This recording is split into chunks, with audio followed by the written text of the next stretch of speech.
29th of August, Rabbi Moore, Parsha Hashavua, Nitzavim.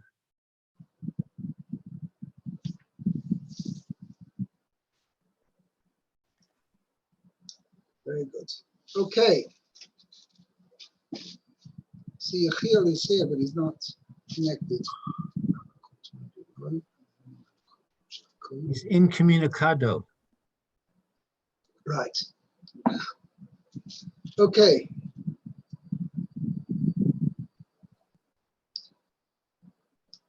Let's go. Atem nitzavim hayom kulachem livnei Hashem Elokechem Rashechem Shivtechem Ziknechem V'shotrechem Kol Ish Yisrael.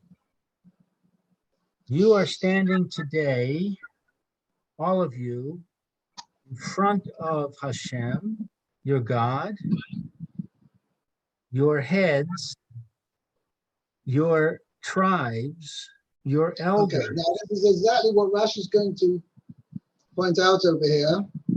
That the meaning is the heads of your tribes. Right.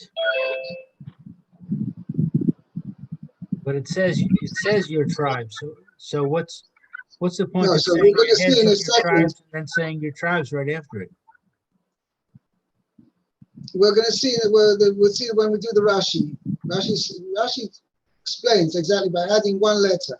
Roshechem leshivtechem means the heads of your tribes. Okay. Your elders and your officers, all men of Israel.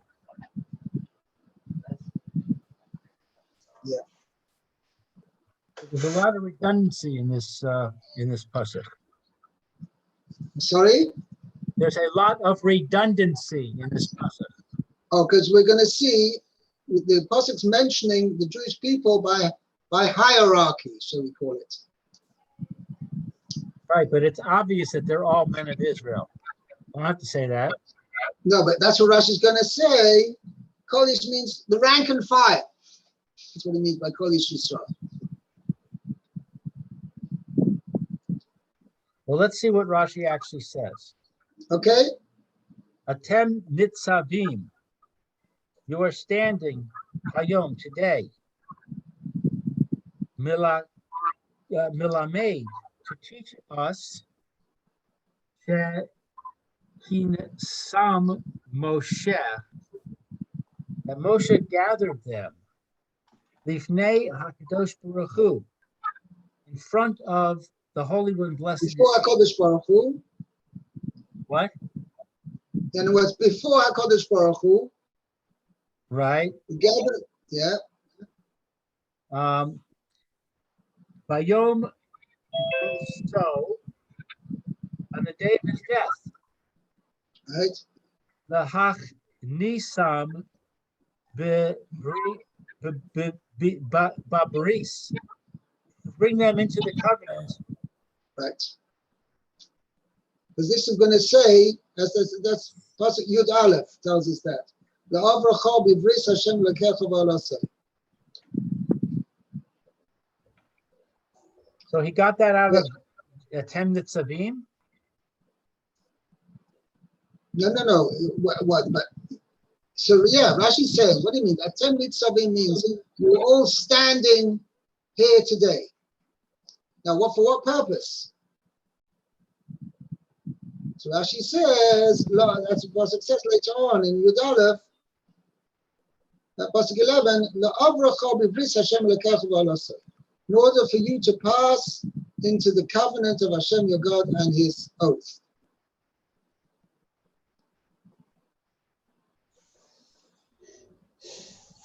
Okay? Rashechem Shiftechem, your heads, your tribes. Rashechem Lishiftechem, your heads by your tribes. Not by, means the heads of your tribes. What's the lamed mean? Roshechem leshivtechem means the heads for your tribes, literally. Right. It means the heads of your, yeah, so Rashi's explaining it's not two separate terms, meaning Roshechem, your heads, and then Shiftechem, your tribes. That's how you could translate it. So Rashi says no, because since, as Rashi is going to go on to explain, the pasuk's mentioning all the people of the Jewish people, who members of the Jewish people in order of hierarchy. So first we mention about the heads of the tribes, then Ziknechem, then your elders, first Shotrechem, then your officers, and then Koilish Yisrael. So if Shiftechem meant already your tribes, meaning all the members of your tribes, then it wouldn't be they wouldn't be in order anymore. It means your heads, meaning the heads of the tribes. Shiftechem, all the other regular members of your tribes. Then it goes back, Ziknechem, your elders, Shotrechem, your officers. And then it says again, Koilish Yisrael. So therefore, that's what Rashi explains. Roshechem Shiftechem means the heads of your tribes. Means that's the first level of hierarchy. They're the highest. Ziknechem, your elders. Shotrechem, and then your officers. And then Kol Yish Yisrael. And that's what Rashi is going to continue and say weiter. Next Rashi, Ziknechem v'Shotrechem.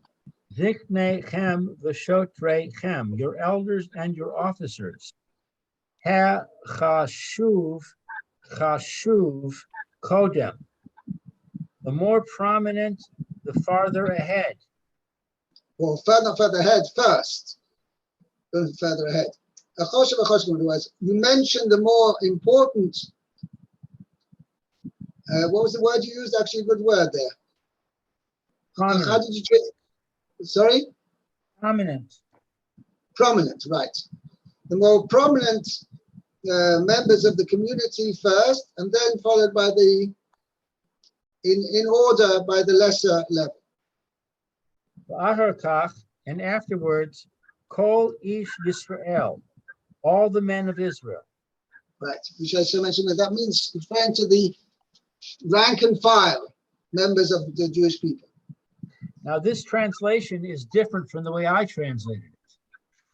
I said, all men of Israel. This says, all the men of Israel. Who's right?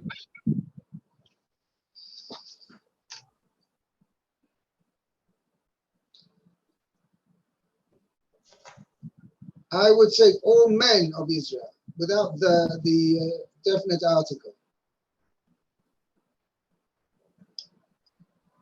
Meaning, that's what we're referring to. All men means first the highest level, the leaders of your tribes, then your elders, then your officers, and then all men, on every man of Israel. I would say actually every man. Kol Ish Yisrael means every man of Israel. If you want to actually check up how I actually translated it.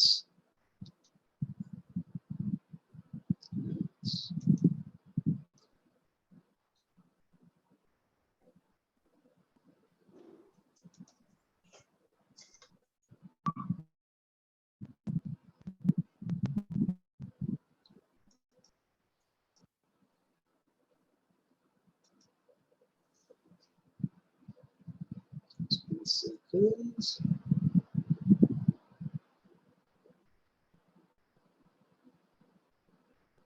And every man of Israel. Every man of Israel. Okay. So by faith, right? In other words, it's not actually, I think that's why actually my translation is better than all men of Israel, because the term Kol Ish Yisrael is not coming to tell you a collective term for everybody. It's telling you next in line of them is every man of Israel, meaning that's the rank and file. That's the next group. But really, it should have said every other man of Israel. Yeah, but okay. The remaining men of Israel, or something like that. Right. Okay.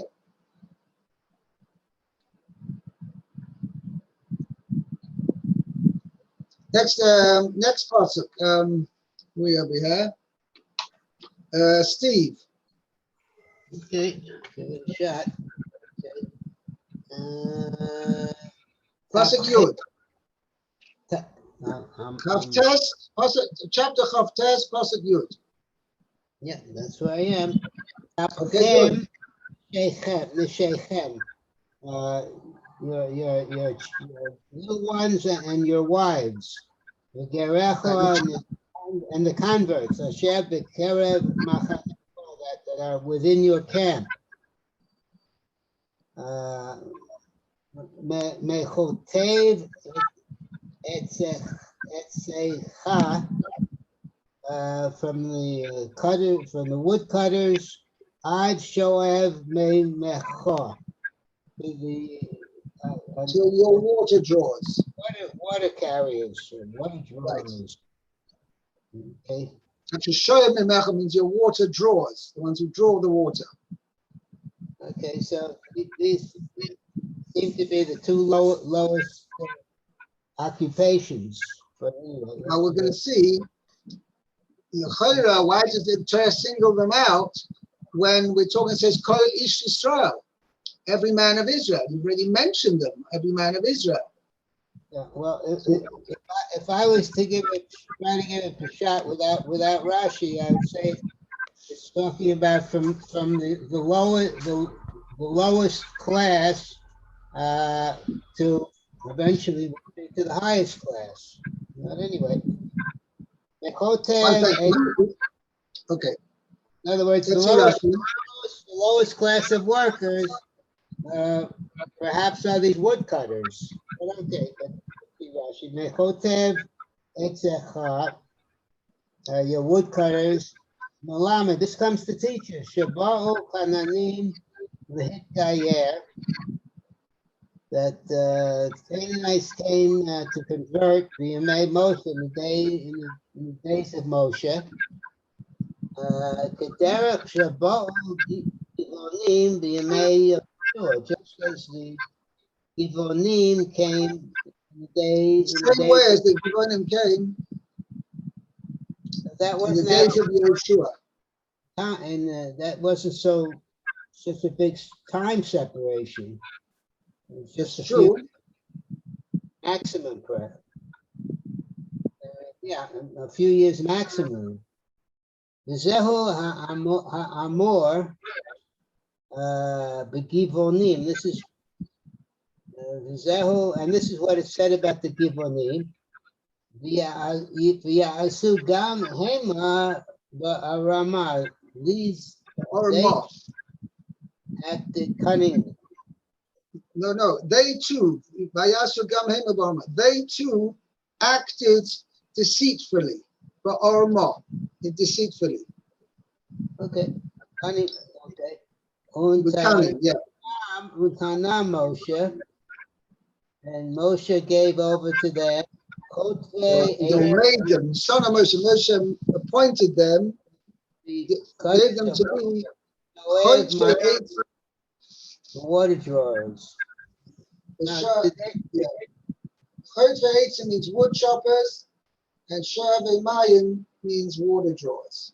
Were they Gerei Tzedek? L'chayra not. Okay. They were not fully fledged Gerei.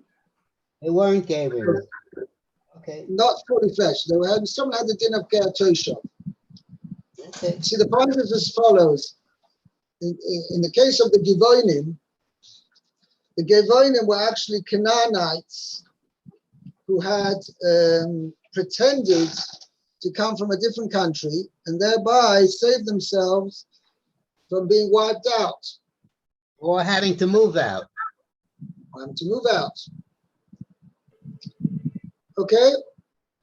But the rule was any indigenous member of the 7 nations who were the inhabitants of the land of Canaan was supposed to be wiped out. I'm talking about the case of the Givonim in Sefer Yeshua.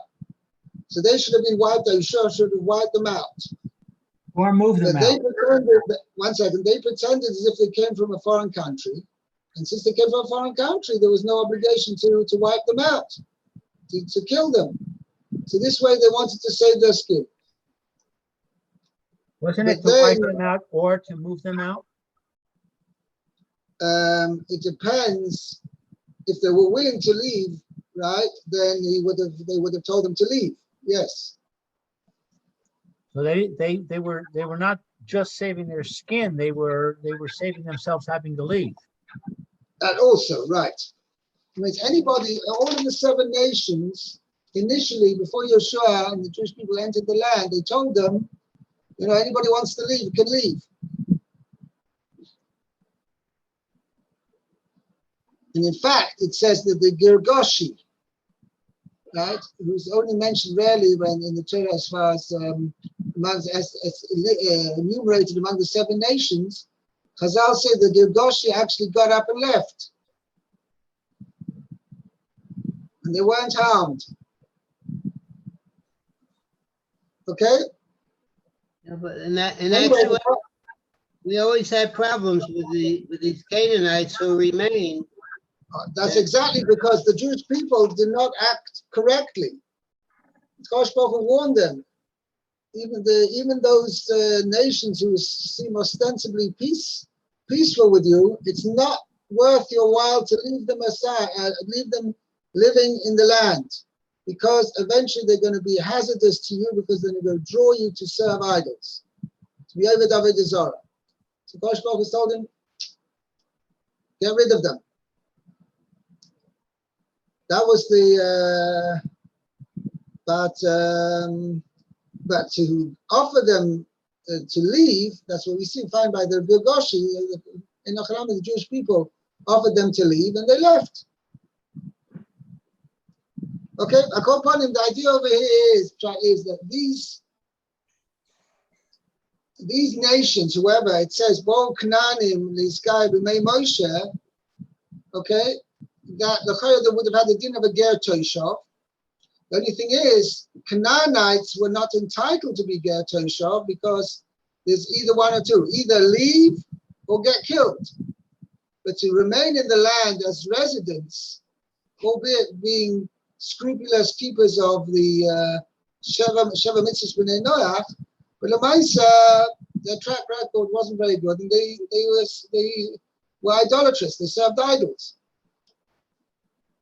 Anyway, once they, let's case over here, where Moshe Rabbeinu made them wood choppers and water drawers, the idea was as follows. They could remain in the land, because Moshe Rabbeinu promised them, because he thought they were foreigners. But I'm not sure, the pshat is once he discovered they were imposters, right, and they were actually from the local inhabitants. So since Moshe Rabbeinu already promised them to stay, that was the case with Yeshua. Yeshua had already promised them he's not going to harm them. So Mela, Yeshua had what they were doing. So he said, okay, you can stay, but you're going to be the, the menial workers. You're going to do the wood chopping and the water drawing. So you're going to be our slaves. Even though a regular Ger Toshav is not a slave. It's not a servant to the regular Jewish settlers. He's allowed to live there. He's allowed to be free, run his own business, whatever. Now we're saying they were actually enslaved. Is that the idea? Sorry? When you say a slave, are you speaking figuratively, or are you saying mamish, a slave, with all the halachas of a slave? No, not the halachas of a slave. That means they were given the menial tasks, wood choppers and water drawers. But not more than that. Okay? Fine. Meir, you with us? Yes, I'm here. Okay, Pasuk Yud Aleph. Okay. La'avracha ivrit Hashem Elokecha v'ahalato Uva'ala so. Okay. Asher Hashem Elokecha koret imcha hayom. Okay. So what, you passed into the covenant. So Rashi is going to explain now, la'avracha, for you to pass. Oh, for you to pass in the covenant of Hashem your God. Okay. Uvahalato. It is oath. Oh, it's an oath. Yeah, I keep forgetting that.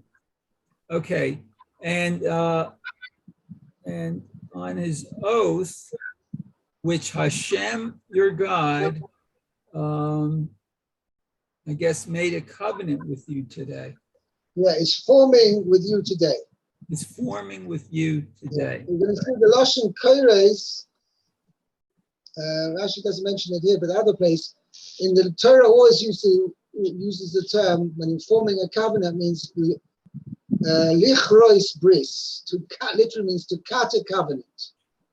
And the idea is because in the old days they used to, as a symbolic way of expressing the forming of the covenant, they would take, as we find in the Bris Bein Absarim, in the covenant between the pieces, Kosh Baruch Hu told Avraham Avinu, take an animal and cut it in two, well, more than one animal.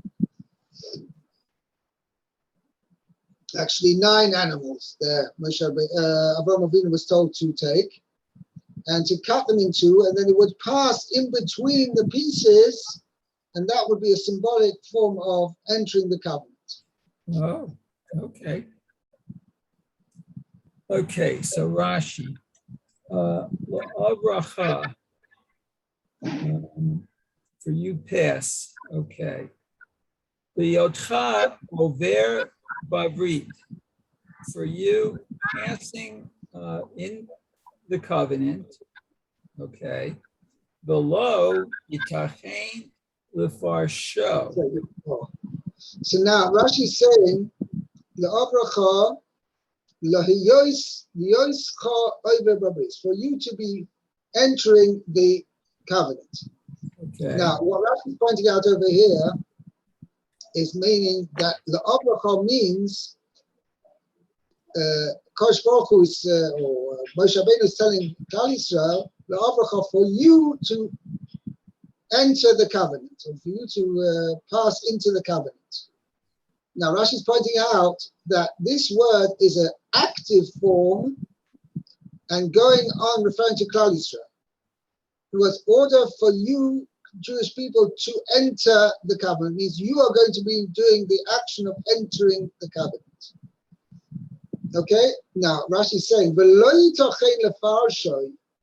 it's impossible to explain it in a different meaning, i.e., to cause you to pass. Oh. It doesn't mean to cause you to enter the covenant or to in the covenant of Hashem. It doesn't mean to cause you to enter, but it means to have you and not for you to enter. That's what, I think that's what I should be pointing out here. In other words, I'm telling everybody here, why am I gathering you? For you to enter, la'avracha, for you to enter into the covenant, not to have you or to cause you to enter into the covenant. That's Rashi says that's not the meaning. It means for you to enter. The onus is on the Jewish people themselves that they are going to do the act of entering into the covenant, not that Kosh Baruch Hu is going to cause them to enter. That's not pshat. Okay. Ella. Okay. Ella, but rather, Kemo asotchem otam. Like the form asotchem, to make you. Asotchem. La'asotchem means for you to make them. For you to make them. The same idea, la'asotchem means for you to make. Okay, so why? Let me explain just in a quite a complicated grammatical point over here. In Hebrew, often you use what's called the gerund form, which means basically give an example. This is the classic example. La'avracha. Avracha sounds like your passing. Literally means for your passing into the, that's what it literally means. But it's in this sense, when you use a gerund form, it means, has the meaning of a verb. Whereas la avracha, which literally means your passing, means for you to pass. Whereas we're expressing a verb in a noun form with a possessive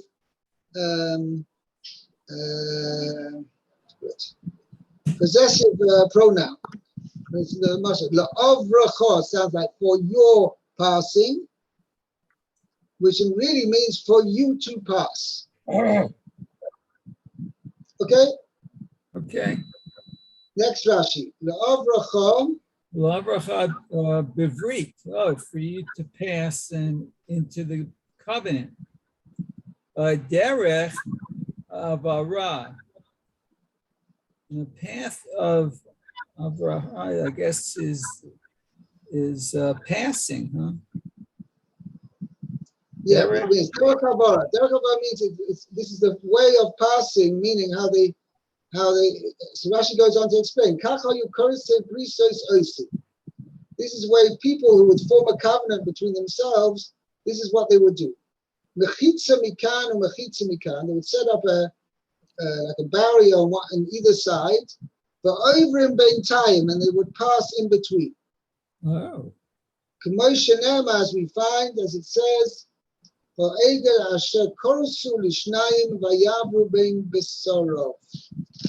they took the calf, which they had cut into two, and they passed between its pieces. So you see, that was the standard thing, how they made a covenant.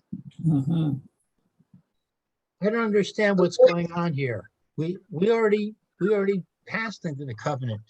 We already made a covenant with Hashem. What is this new covenant which we're talking about?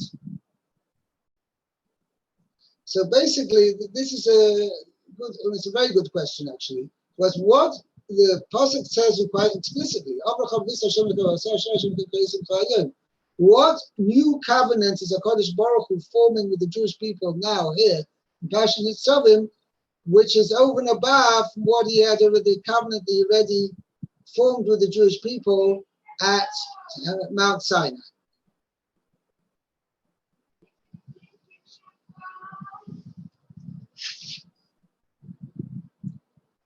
Yeah, just 1 second.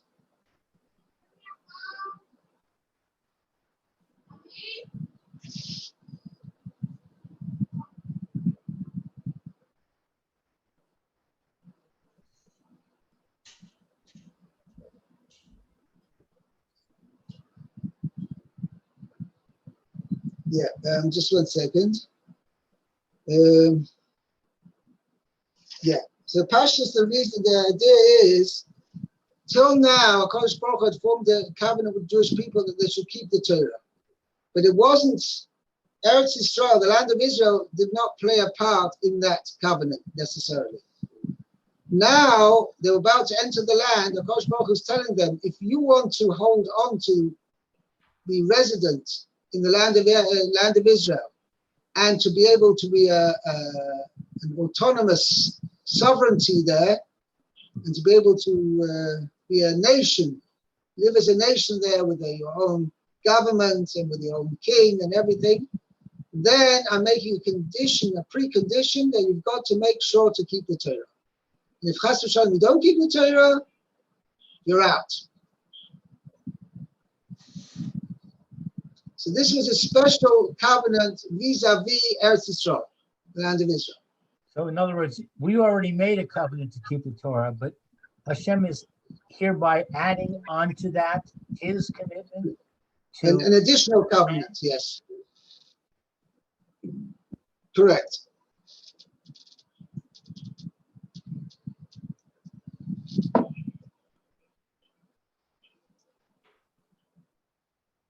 Yeah, but the point is la'am. That's what we're going to see in the next pasuk. Read pasuk Yud Beis, Lou.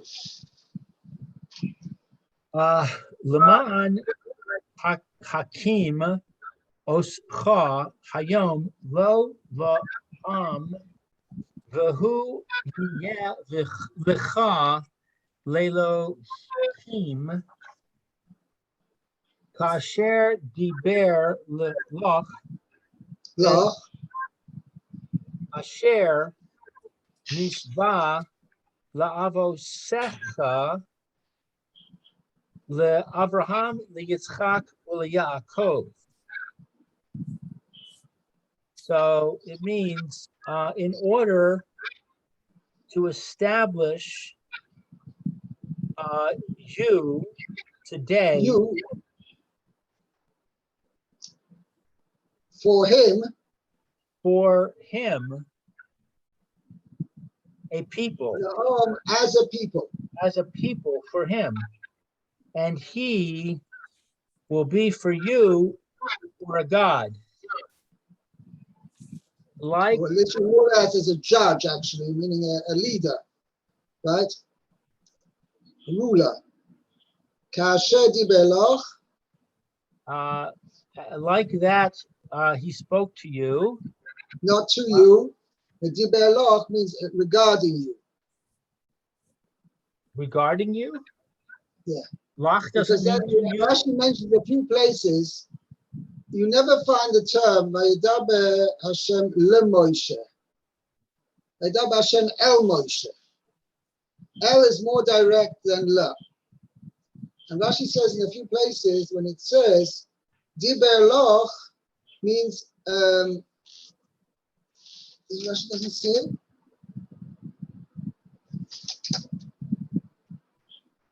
No, Rashi doesn't point this out directly, but the idea is that Kosh Baruch Hu spoke regarding you.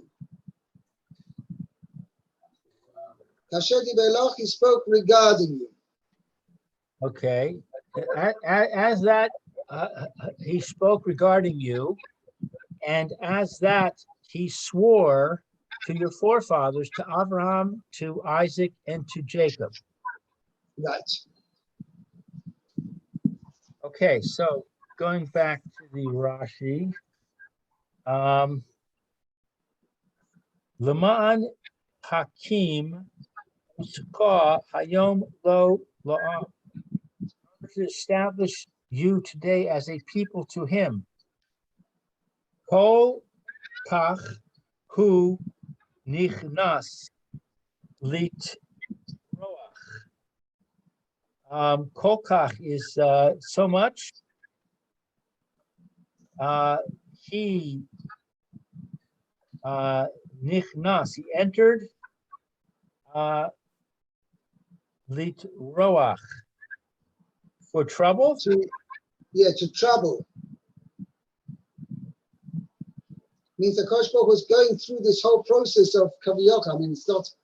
I'm not sure who the trouble is for. If trouble is for Hashem or trouble is for Klal Yisrael. I mean, technically, for Kosh Baruch Hu, nothing's in trouble because Kosh Baruch Hu can do everything. So I'm not quite sure in what aspect he means that. My English says he takes the initiative to put himself to so much trouble. Yeah, okay, that could be a thing. Which I don't understand what that means, like you said. Meaning, Kosh Baruch Hu could have just as well done without this covenant. Why did he do it again? I see. Leman Kayem Oscha Lefanav.